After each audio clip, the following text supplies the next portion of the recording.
Hello friends, welcome to Kalyani IAS Academy. In this lecture we will study population and health problems. So let's start the lecture and understand what is health. See, health means absence of disease and infirmity. See, health means absence of disease and infirmity, but this is narrow approach.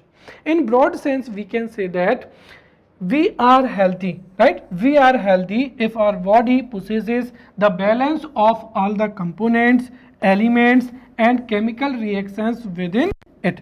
Another condition beside the above is that our man, buddhi and chit should also be in their good state, and this is definition according to Sisru Samhita Sutra, right? Various institution has defined health, but we will study the definition of WHO. We will study the definition of WHO, and in 1948 WHO defined health, and according to WHO, health is the state of complete mental, physical and social well-being, right? Health is the state of complete mental, physical, social well-being and not merely the absence of disease and infirmity, right? इसी definition को हम दूसरे शब्दों में भी जो है समझ सकते हैं. Health is being completely physically, mentally, socially in good state. या हम कह सकते हैं कि यदि कोई physically, mentally and socially problem free है, फिजिकली प्रॉब्लम फ्री है, मेंटली प्रॉब्लम फ्री है और सोशली प्रॉब्लम फ्री है या गुड स्टेट में है, तो उसे ही क्या माना जाएगा? हेल्थ माना जाएगा. या फिर हम in other words we can say that health is not just the absence of disease and infirmity. Health refers to the ability to successfully manage all the social, physical and economic challenges we face in our life. So this was the definition of health. Now we will study population and health problems, right? And this may be asked as a 11 marker question, right? Discuss the population and health problems, or it may be asked as a what, right? What is the negative effect of population on health system, right? इस तरीके के जो है अलग अलग question जो है exam में पूछे जा सकते हैं. See, in the previous lecture we have seen the negative impact of population on society, on economy, right? In unit second we have studied the negative impact of population on economy, right? And in this lecture we will see the negative impact of population on healthcare facility. See, अगर हम देखें, so if we have resources in proportion to population, अगर हमारे पास में population के अनुपात में resources हैं, right? If we have resources in proportion to population, then definitely we can manage everything, right? But हमारे पास में पॉपुलेशन के प्रोपोर्शन में जब रिसोर्सेज ना हो, चाहे एनर्जी रिसोर्सेज हो, हेल्थ रिसोर्सेज हो, एजुकेशन रिसोर्सेज हो, तो वहाँ पर प्रॉब्लम जो है क्रिएट होती है, right? And India has a huge population and population is increasing at a faster pace day by day. Therefore, it is matter of concern. एक तो कंसर्न यही है कि पॉपुलेशन की जो ग्रोथ रेट है उसको कम किया जा सके, साथ ही साथ जो पॉपुलेशन है उसको एजुकेशन, हेल्थ सभी प्रकार की फैसिलिटीज़ को प्रोवाइड कराने के लिए हमारे पास में एक इफेक्टिव क्या होना चाहिए? इफेक्टिव चैनल होना चाहिए, इफेक्टिव सिस्टम होना चाहिए, राइट? तो हम सीधा कह सकते हैं कि we don't have enough resources in proportion to population. Second thing is that India has a huge population, and third, population is increasing at a faster pace, right? और इस वजह से population, the huge population जो है वो हमारे लिए, चाहे इकोनॉमी की चर्चा करें या हम यहाँ पर हेल्थ सिस्टम की बात करें, right? It had negative impact, right? So because of the huge population and the faster pace of growth of population rate, right, there is a negative impact of population on health problem, right? अब कैसे है अगर उसको हम समझें तो देखिए, right, according to our constitution, according to directive principle of state policy, it will be the duty of state to raise the level of nutrition and standard of living and to improve public health, right? So according to constitution, according to directive principle of state policy, it will be the duty of state to improve public health, also raise the level of nutrition and standard of living. Therefore government should try and government should provide health facilities in India. But जैसा कि मैंने बताया कि government does not have enough resources, therefore government के पास में जितने भी रिसोर्सेज हैं, according to that government is providing health care facilities in India, but वो ह्यूज पॉपुलेशन के लिए उतने एक तरीके से उतने पर्याप्त नहीं है, right? So the health facilities are not enough for the huge population in India. Therefore अगर हम देखें तो इंडिया की जो इकोनॉमी है, right, Indian economy is counted in the biggest economies of the world, right? Triple P के आधार पर Indian economy is the third biggest economy of the world, right? परंतु जब कभी भी जो हेल्थ इंडेक्सेस हैं, तो हेल्थ इंडेक्सेस में जो इंडिया की रैंक होती है वो हमेशा इंडिया की जो रैंक होती है वो लो रैंक होती है, राइट? और अगर हम देखें तो that is low on every standard related to health care. और इंडिया जो कॉम्पीट करता है वो लेगिंग कंट्रीज या जो बैकवर्ड कंट्रीज हैं उनके साथ में जो है कॉम्पिटिट करता है, राइट? कारण वही है, इंडिया में ह्यूज पॉपुलेशन है और उस प्रपोर्शन में we don't have enough health care facilities and health programs and health schemes, right? So because of the huge population in India and because of the high growth rate of population, there is a negative impact on health programs, or we can say that health facilities, and we will see the negative impact of population on healthcare system one by one. The first is need for adequate attention to public health. See, government should spend more and more money in the field of public health, but over the period of time government ने कई बार कोशिश की है, but 2017-18 से, right, there has been a decline in the central government's financial allocation for national health mission. और जो national health mission है, national health mission rural areas में और अर्बन एरियाज में हेल्थ फैसिलिटीज़ को इम्प्रूव करने के लिए एक क्या है, पॉलिसी है. और यदि नेशनल हेल्थ मिशन के लिए एलोकेशन कम होगा तो उससे नेशनल हेल्थ मिशन के माध्यम से जो भी पॉलिसीज़ हैं, जो भी प्रोग्राम से इम्प्लीमेंट किए जा रहे हैं, राइट, उन पर क्या होगा, नेगेटिव इम्पैक्ट होगा, right? And because of the shortages of because of the inadequate support for the core activities, for example क्या हो जाएगा, इम्यूनाइजेशन जो प्रोग्राम है ये भी इफेक्ट हो रहे हैं. और साथ ही साथ अगर हम देखें तो कोविड-19 की जो वैक्सीन है, राइट, ये भी गवर्नमेंट के द्वारा प्रोवाइड की जानी है, right? So state government does not have proper fund to purchase COVID-19 vaccine, right, and available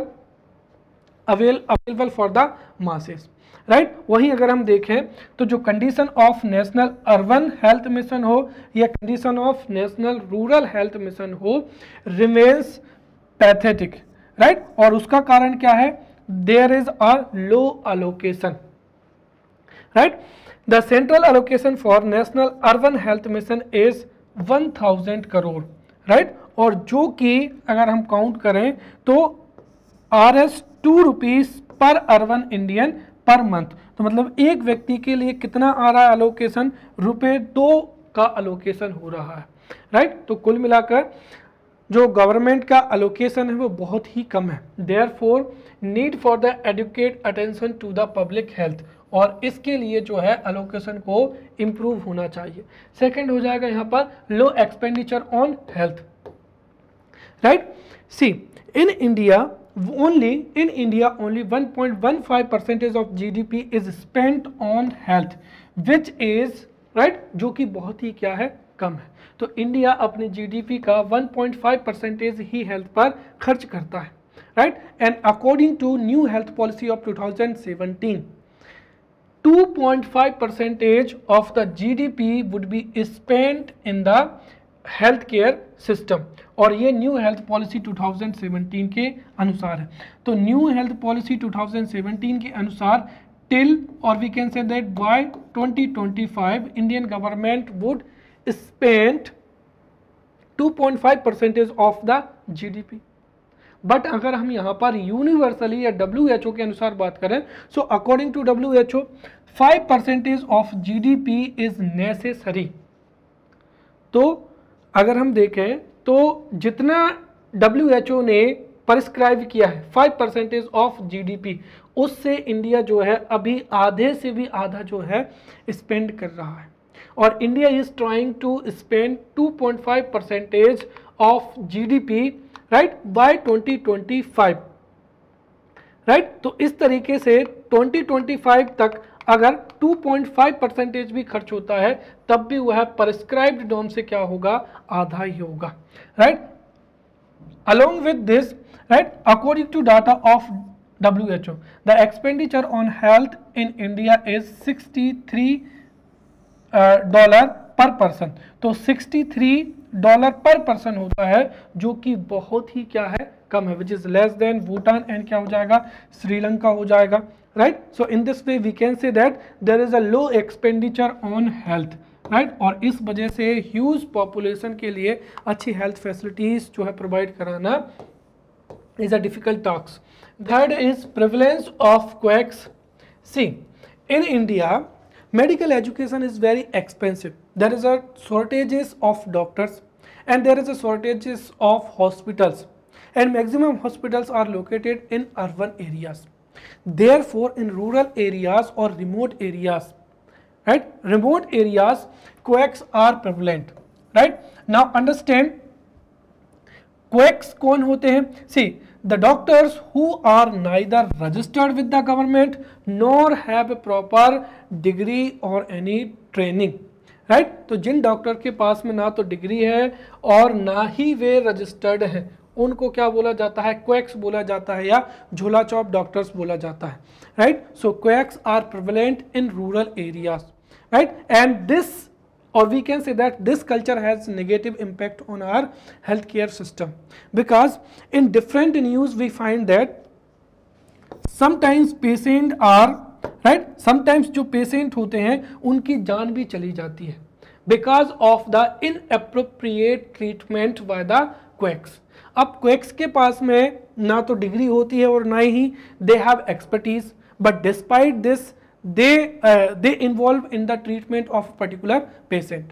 और जब कभी भी वो appropriate treatment नहीं दे पाते हैं तो रूरल एरियाज में कई बार सीरियस मेडिकल इश्यूज जो है रेज होते हैं, या कई बार तो पेशेंट की जो है जान भी चली जाती है। इन this way quacks, right, prevalence of quacks has a negative impact on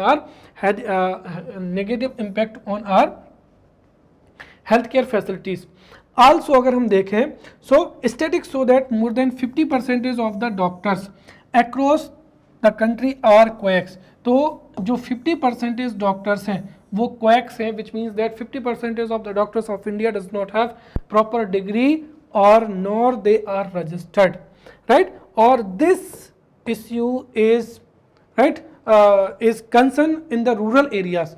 क्योंकि अगर हम देखें, so 58% doctors are qualified or possesses degree or they are registered in urban areas, but this figure is less than 19% in rural areas, which means that more than 80% doctors which are available or which are prevalent in rural areas are quacks, right? So this is having a serious concern on our healthcare system, right? Fourth is inadequate number of beds in the hospitals. See, number of the beds according to population is very required for a good infrastructure. See, we have seen in the corona pandemic that when people got infected by COVID-19, at that time there was a shortages of bed in hospitals. इसीलिए किसी भी communicable diseases को control करने के लिए या किसी epidemic या पेंडेमिक से निपटने के लिए वी शुड हैव, या हमारे देश में प्रॉपर या अकॉर्डिंग टू प्रोपोर्शन जो है बेड्स अवेलेबल होना चाहिए। But in India health infrastructure is very low, right, health infrastructure very low, right, and in India the availability of beds in the hospital is very low. In India the availability of bed is 0.7 per 1000 population। कितना है? केवल और केवल 0.7 per 1000 population, which is much lower than the global average। और global average कितना है? 2.6, which means that अगर हम देखें so it is 0.7, right, and it is 2.6, right. तो ग्लोबल एवरेज से भी 3 गुना हमारे देश में बेड्स की अवेलेबिलिटी कम है। साथ ही साथ WHO ने कितना प्रेस्क्राइब किया है? Right, 3.5, right. Now imagine, right, according to WHO हमारी जो करंट सिचुएशन है उससे 5 टाइम्स जो है, राइट, 5 टाइम्स जो है बेड्स अवेलेबल होने चाहिए इन इंडिया में, right. So in this way we can understand there is a low healthcare infrastructure in India, right। और जो communicable diseases हैं उनको कंट्रोल करने के लिए, एपिडेमिक से निपटने के लिए we should have a improved and advanced healthcare infrastructure, right। Next is expensive education in private institutions। See, in India the medical institutions are located in urban areas or in big cities, so there is a lack of medical institutions in rural areas or remote areas। साथ ही साथ जो medical education है that is so expensive कि जो middle class person है ही cannot afford medical education. और इस वजह से हमारी सोसाइटी में जो रजिस्टर्ड डॉक्टर्स हैं, या फिर हम ये कहें कि हमारी सोसाइटी में रजिस्टर्ड डॉक्टर्स या फिर जो जिनके पास में अच्छी डिग्री है उनकी क्या है? शॉर्टेजेस हैं, right. So the cost of medical education in private institution is very expensive, therefore middle class person cannot afford medical education in private institution. And if we talk about government institution, so there is a lack of seats in government institutions, right। और government institutions में इतनी capacity नहीं है कि वो according to our need वो doctors को provide करा सकें, right. So the exorbitant medical education cost, right, which is prevalent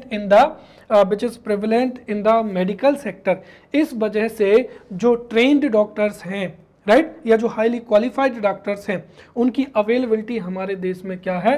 कम है, राइट। तो ये भी कॉज ऑफ कंसर्न है, या हम ये कहें कि हमारे देश में जो पॉपुलेशन जितनी है उसके अकॉर्डिंग जो है यहाँ पर जो है मेडिकल एजुकेशन की फैसिलिटीज़ भी नहीं है। नाउ 6 हो जाएगा ineffective implementation of laws. See, in India, right, in India to maintain transparency और to maintain good communication between patient and doctor there are many laws, but जो लॉस है उनका इफेक्टिव इम्प्लीमेंटेशन नहीं हुआ है। Therefore there are incidents of violence, abuse, right, etcetera etcetera. And on the one hand more than half of the states in country have medical protection act। तो सबसे पहली चीज़ तो यही है कि इन इंडिया जितने भी स्टेट्स हैं उनमें मेडिकल प्रोटेक्शन एक्ट है ही नहीं है, right. So more than half of the states, तो आधे से अधिक राज्यों में मेडिकल प्रोटेक्शन एक्ट है, वहीं कुछ राज्यों में मेडिकल प्रोटेक्शन एक्ट नहीं है। And because of the improper implementation of these laws जो वायलेंट इंसिडेंट्स हैं वो हमको कई जगह पर देखने को मिलते हैं। और इससे जो मेडिकल एक तरीके से हम कहें कि इससे प्रॉपर फंक्शनिंग में क्या होती है? काफ़ी दिक्कत होती है। तो rules and regulations must be implemented effectively ताकि the relation between patient and doctor जो है मैच्योर हो सके, और साथ ही साथ जो फंक्शनिंग है प्रैक्टिस है वो स्मूथली हो सके, राइट। सेवेंथ हो जाएगा, right, seventh, safety of the health workers. See, we have studied that more than half of the Indian states have a medical protection act, मतलब अभी भी कुछ ऐसे राज्य जहाँ पर मेडिकल प्रोटेक्शन एक्ट है ही नहीं। सेकेंड थिंग इज दैट जो जितने भी सेफ्टी लॉज हैं या सेफ्टी रूल्स हैं, right, they are not effectively implemented in India. Therefore, a report released by Indian Medical Association, 75% of doctors reported violence at work. इसके साथ ही according to Indian Institute of Medical Sciences, it was revealed that 75% of doctors reported abusing and 12% complaint of physical violence. So आप यहाँ पर समझ सकते हैं कि यहाँ पर 75% जो डॉक्टर्स हैं उनके साथ में वायलेंस हो चुका है और 75% doctors reported abusing and 12% doctor complaint of physical violence, right. और इस वजह से जो है मेडिकल सेक्टर में प्रॉपर फंक्शनिंग नहीं हो सकती। And what is the reason behind it? The reason behind is that the lack of doctors, lack of hospitals and lack of क्या हो जाएगा, इक्विपमेंट्स हो जाएगा। कई बार क्या होते हैं कि हॉस्पिटल्स में नंबर ऑफ द बेड्स की जो है नंबर ऑफ द बेड्स कम होते हैं या मेडिसिन अवेलेबिलिटी नहीं होती है, एंड बिकॉज ऑफ दिट और we can say that because of lack of doctors, hospitals, medicine, right, कुछ केसेस में जो पेशेंट्स होते हैं उनकी जान चली जाती है, तो कई बार उनको जो है सीरियस इलनेस हो जाती है।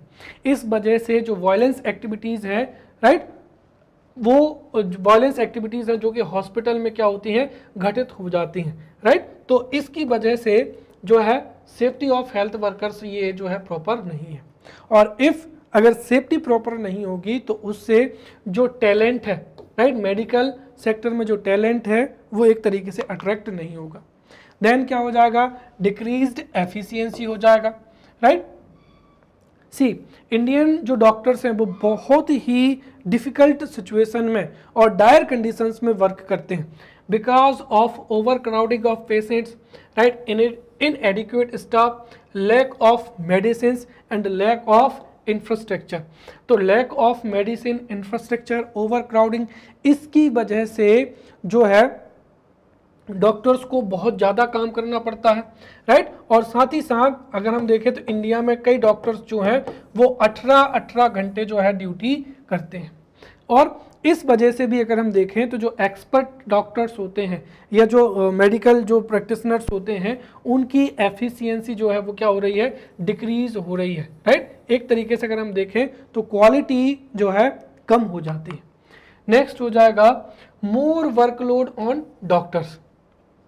See, there is only one doctor available for 30,000 people in country. In government sector अगर हम बात करते हैं तो प्राइवेट, अगर हम प्राइवेट और गवर्नमेंट और प्राइवेट डॉक्टर्स दोनों को कंबाइन कर लें तो ये जो अनुपात है ये थोड़ा कम है।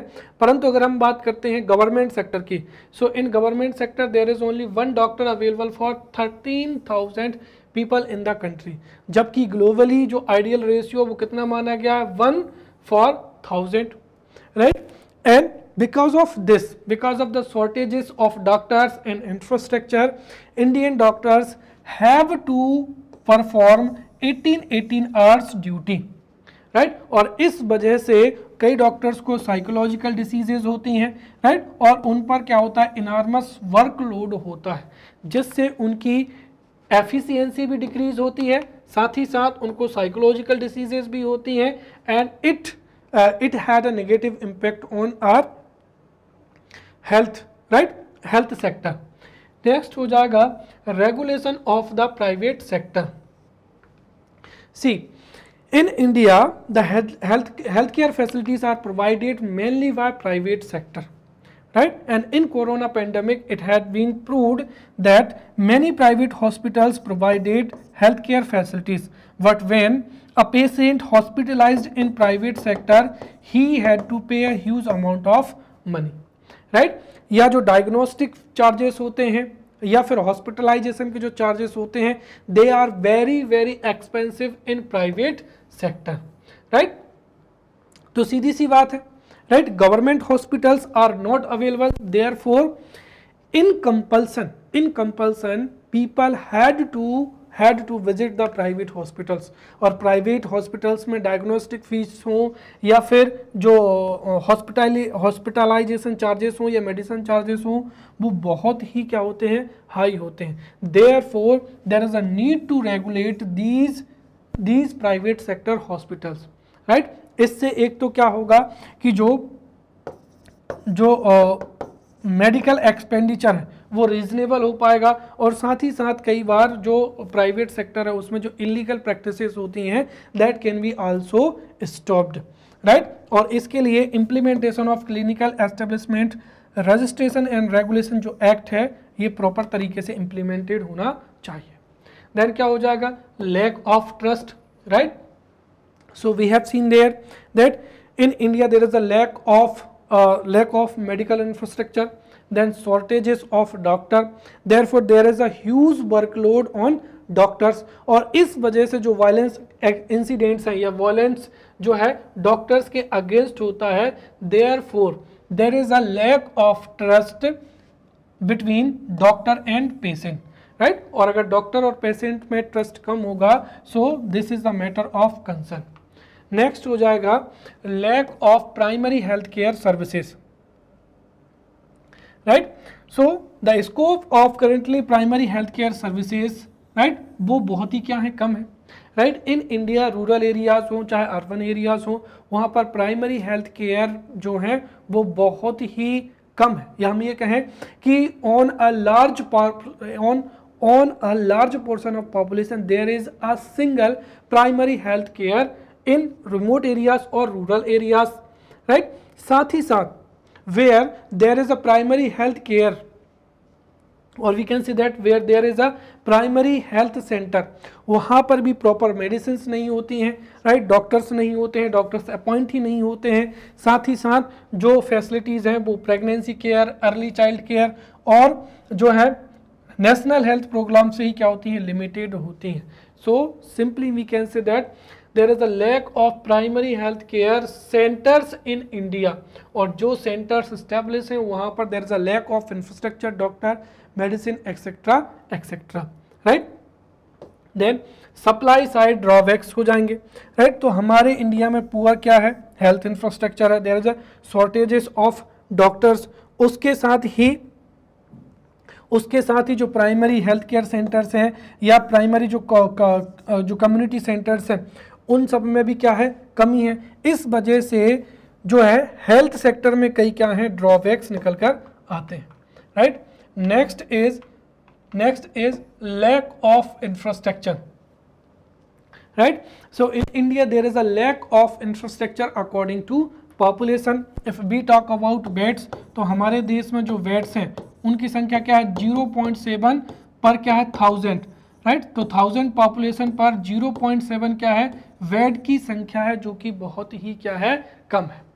इसके साथ ही जो बेसिक फैसिलिटीज़ हैं जैसे number of the beds, right, number of the doctors, medical staffs, then diagnostic जो फैसिलिटीज़ हैं वह भी क्या है, बहुत ही शॉर्टेजेस हैं। इसके साथ ही जो प्राइमरी हेल्थ सेंटर्स हैं या कम्युनिटी हेल्थ सेंटर्स हैं, दीज और जो प्राइमरी हेल्थ सेंटर्स या कम्युनिटी हेल्थ सेंटर्स हैं, राइट, ये कई क्षेत्रों में तो है ही नहीं, और जहाँ पर हैं वहाँ पर एक लार्ज पॉपुलेशन पोर्शन पर ये इनको इस्टेब्लिश किया गया है। साथ ही साथ इनमें जो मॉडर्न फैसिलिटीज़ हैं वो भी नहीं है, right. There is a lack of laboratory, medicine, right, doctors, medical staff etcetera etcetera, right. Next, inequality in the availability of health facilities, right। see there is a lack of infrastructure in India। उसके साथ ही India में जो health facilities हैं उनमें क्या है, inequalities भी हैं, राइट। जो प्राइमरी हेल्थ सेंटर्स हैं या कम्युनिटी हेल्थ सेंटर्स हैं वो ब्लॉक लेवल पर इस्टेब्लिश किए जाते हैं। साथ ही साथ जो डिस्ट्रिक्ट हॉस्पिटल्स हैं वह भी सिटी या अर्बन एरियाज में ही इस्टेब्लिश किए जाते हैं। इस वजह से जो रूरल एरियाज हैं या रिमोट एरियाज हैं वहाँ पर हेल्थ केयर की जो सिचुएशन है वो बहुत ही क्या हो जाती है, वर्स हो जाती है, right.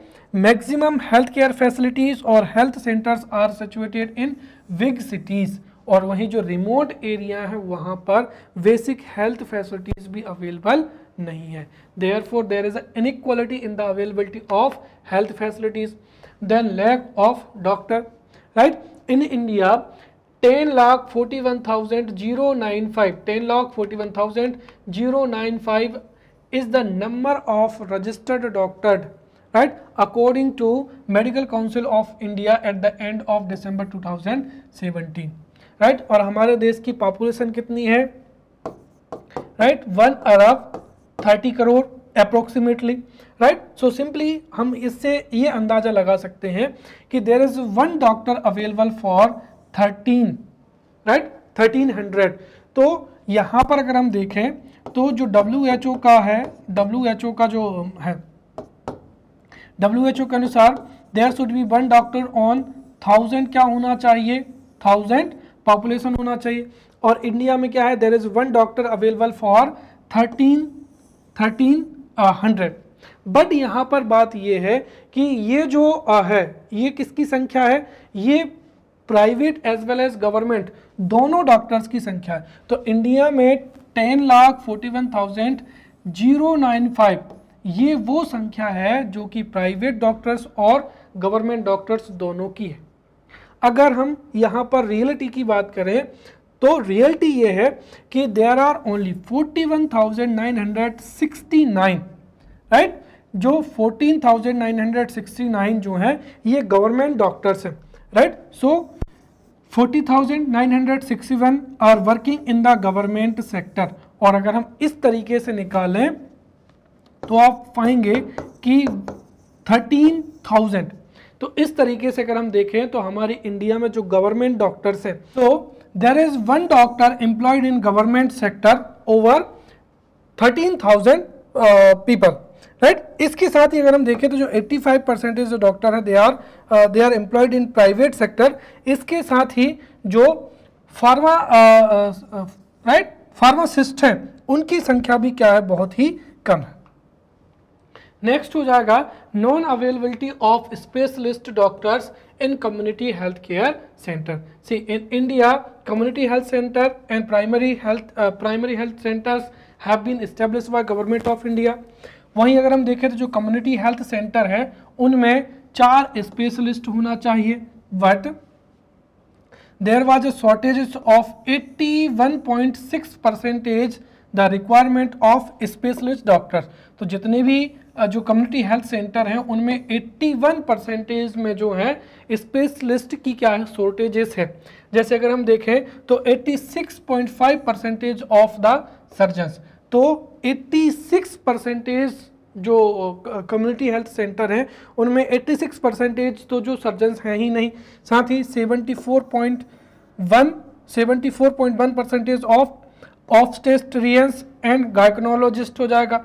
84.6% of general practitioner and 81% of paediatricians, right, in community health care centres, right. Next, sub optimal public health system, right.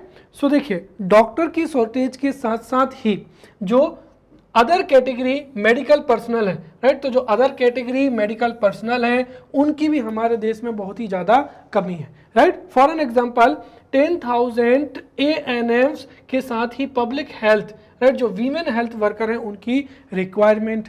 India में there are 31,274 primary and community health care centres हैं, और इन 31,274 primary health care and community health care centres में there is a shortages of, right, 12,500 laboratory technicians की, 7,000 pharmacist की, 3,629 radiographers की, और साथ ही साथ, राइट, 13,194 नर्सिंग स्टाफ की क्या है, रिक्वायरमेंट है। तो इस तरीके से हम कह सकते हैं कि हमारा जो मेडिकल पर्सनल है, राइट, उनकी जो है उनकी भी क्या है, शॉर्टेजेस है। Next is influence of private sector. See 85% of doctors of India are employed in public sector. साथ ही साथ जो हॉस्पिटल्स हैं वो भी क्या हैं, वो भी प्राइवेट सेक्टर में ही बिलोंग करते हैं, right.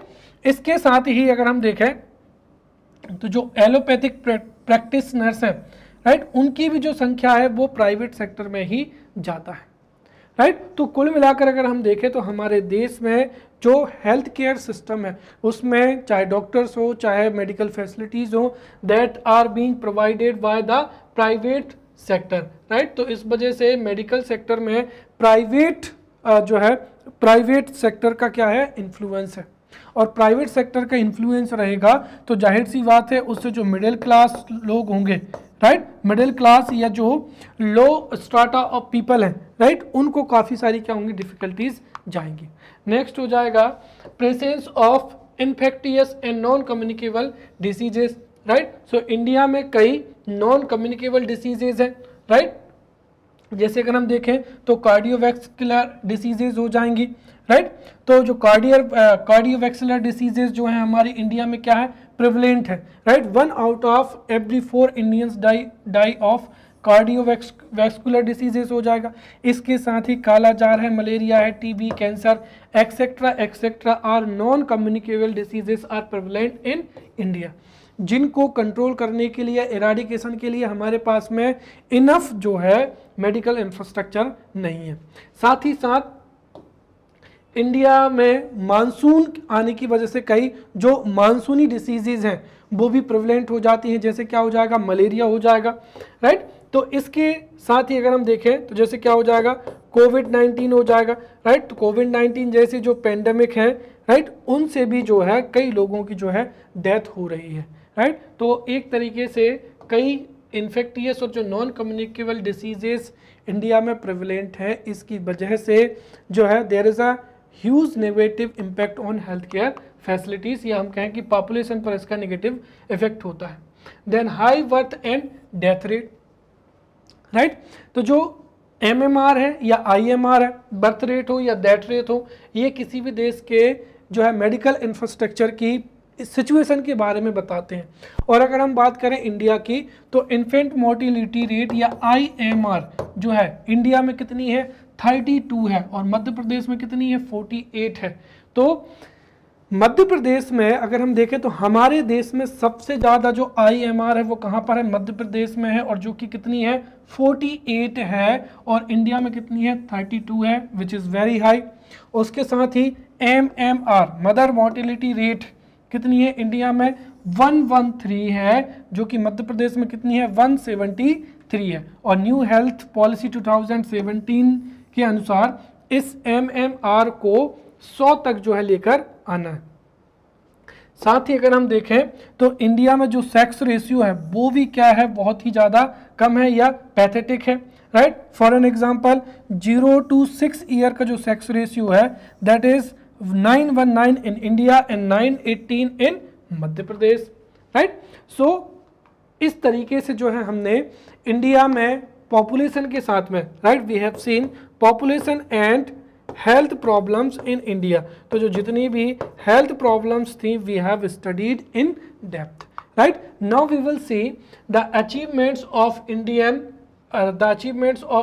And Madhya Pradesh in response of public health, right.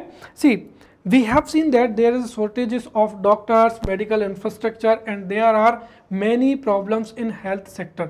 But despite this, हमारी गवर्नमेंट ने और मध्य प्रदेश गवर्नमेंट ने through different programmes, through different schemes जो है हेल्थ सेक्टर में काफ़ी कुछ किया है।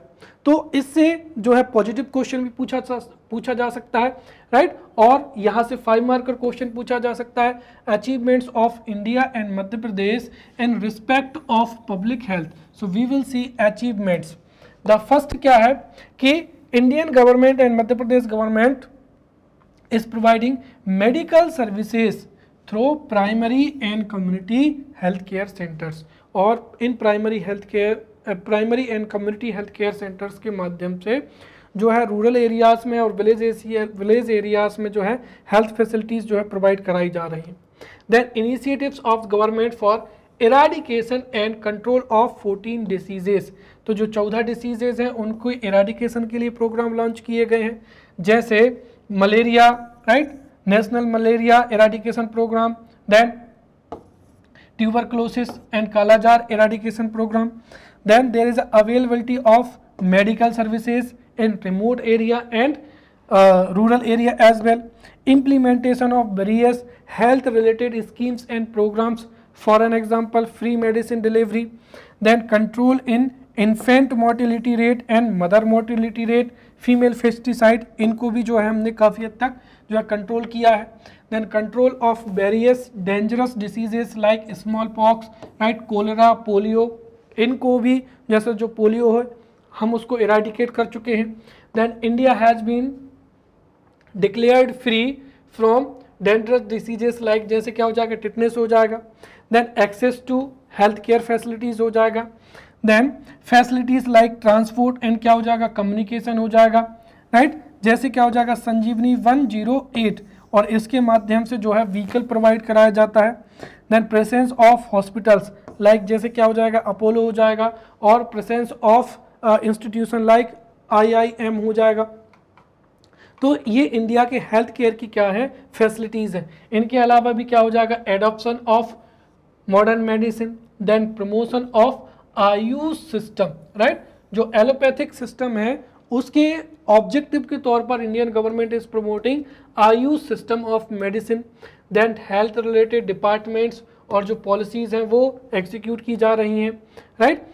इंडियन गवर्नमेंट जो है न्यू हेल्थ पॉलिसी या हेल्थ पॉलिसी के माध्यम से कुछ गोल्स को सेट कर रही है और उनको अचीव किया जाएगा। Emphasis on health for all को जो है एम्फेसिस किया जा रहा है। देन एम्फेसिस ऑन क्लीनलीनेस, और इसको स्वच्छ भारत अभियान के माध्यम से क्लीनलीनेस को जो है टारगेट किया जा रहा है। Then Indian government is focusing on yoga, right. So these are the achievements of Indian government and Madhya Pradesh government in health sector, right. Now we will see the reasons for backwardness in the health in Madhya Pradesh and India. अब देखिए यहाँ पर हो सकता है कि ये question जो है अलग अलग तरीके से पूछा जाए, right, reasons for the backwardness in health in Madhya Pradesh, और या फिर किसका पूछा जाए, इंडिया का पूछा जाए। तो 2-3 पॉइंट्स को हम इंक्लूड या एक्सक्लूड करके इसका आंसर लिख सकते हैं, right. So we have seen that there are many problems in health care facilities in India and Madhya Pradesh as well. So we will see what are the reason behind it. The first is over population हो जाएगा। सो हमारे देश में over population है और मध्य प्रदेश में भी, और in proportion to population we don't have medical infrastructure और resources. The lack of infrastructure, right, जैसे लैक ऑफ हेल्थ सेंटर्स हो जाएगा। The lack of resources, shortages of doctors and staff, the lack of technology and staff, lack of technology and training की भी जो है कमी है। देन इंसेंटिवनेस जो है डॉक्टर्स एंड स्टाफ, अगर हम देखें तो इंडिया में तो डॉक्टर का जो है वर्कलोड वो 18 आवर्स का है, राइट, तो कोई इंसेंटिव तो है ही नहीं, और because of the lack of incentiveness in government field जो है फ्रेश टैलेंट जो है अट्रैक्ट नहीं होता है। Then huge size of India, services and facilities are not accessible for flung areas, तो जो रिमोट एरियाज हैं या फार फ्लंग एरियाज हैं वहाँ पर ये फैसिलिटीज़ जो है वो एक्सेस नहीं हो पाती। The religious and social customs, the lack of education and awareness, lack of political will, right, political will नहीं है, इस वजह से भी कई जो है अच्छी अच्छी पॉलिसीज एग्जीक्यूट नहीं हो पाती हैं। Then lack of proper implementation of policies and plans, then there is a corruption which is prevalent in this sector also, then poverty and negligence, right. So these are the reasons, और इनकी वजह से ही there are many problems which are prevalent in health sector, right. So this was the lecture. In next lecture we will meet with new topic. Till then, thank you.